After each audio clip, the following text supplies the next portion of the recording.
আৰু এটা নতুন ভিডিঅ'লৈ স্বাগতম জনাইছো।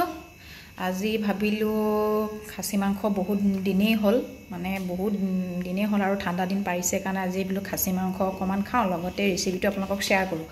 এইফালে আছে খাসী মাংস, এইফালে আলু কাটি থৈছো, বিলাহী, পিয়াজ দেখি চাগে ভয় নাখাব, মই খাসী মাংস পিয়াজটো হকে দিও।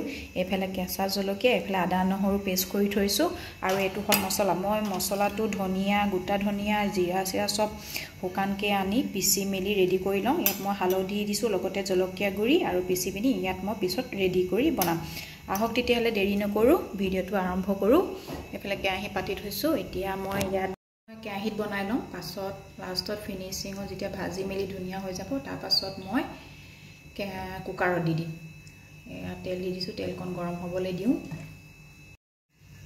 এতিয়া তেল গৰম হৈ গ'ল। এতিয়া মই প্ৰথমতে ইয়াত দিম চেনিকণ দিলে ৰংটো ধুনীয়া হৈ আহে। তাৰ পাছত মই ইয়াত দিম পিঁয়াজ। এতিয়া পিঁয়াজখিনি দি এইখিনি ৰঙা হোৱালৈকে ভাজি থাকিম। ৰঙা হোৱালৈকে পিঁয়াজখিনি ভালকৈ ভাজি থাকিম। পিঁয়াজখিনি ৰঙা হৈ গ'ল। এতিয়া মই ইয়াত দিম আদা নহৰু পেষ্ট কৰি থৈছিলোঁ, সেইখিনি মই আদা নহৰুখিনি ইয়াত দি দিম। লগতে দিম কেঁচা জলকীয়া। খাচী মাংস কাৰ কাৰ প্ৰিয় মোক কমেণ্ট কৰি জনাব দেই, লৰাম। এতিয়া দিম বিলাহীখিনি অকণমান গলালৈকে আকৌ ভাজি থাকিম। এতিয়া মছলাখিনি ৰেডি কৰি থৈছিলোঁ যে, ইয়াত এতিয়া মই পানী মিক্স কৰি ইয়াত মই মছলাত আপোনাৰ হালধি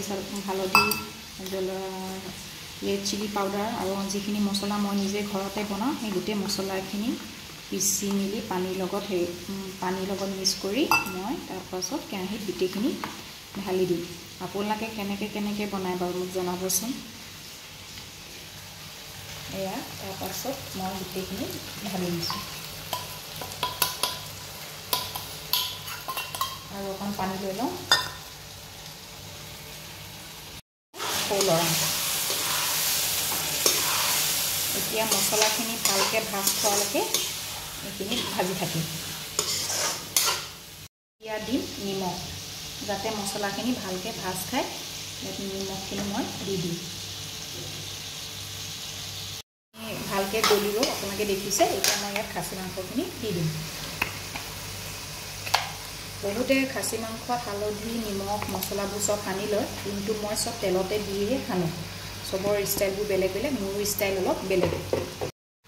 লৰাই থাকিম।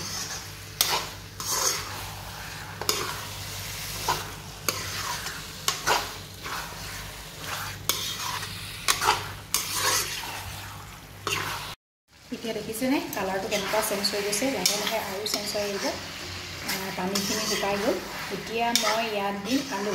বহুতে আলু খাই বেয়া পায়, কিন্তু মই মাংসত আলু দিলে বহুতেই ভাল পাওঁ, আৰু জোলকণো ডাঠ হয়। মই সেইকাৰণে আলু বহুতেই ভাল পাওঁ আলু খাই। বহুতে মাংসত আলু নিদিয়ে, কিন্তু মই আলু দিলে ভাল পাওঁ।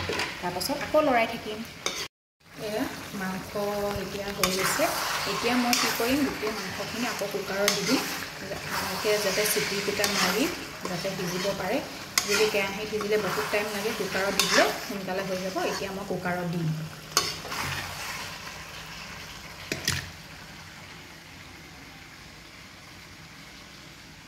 এয়া মই কুকাৰত দি আছোঁ।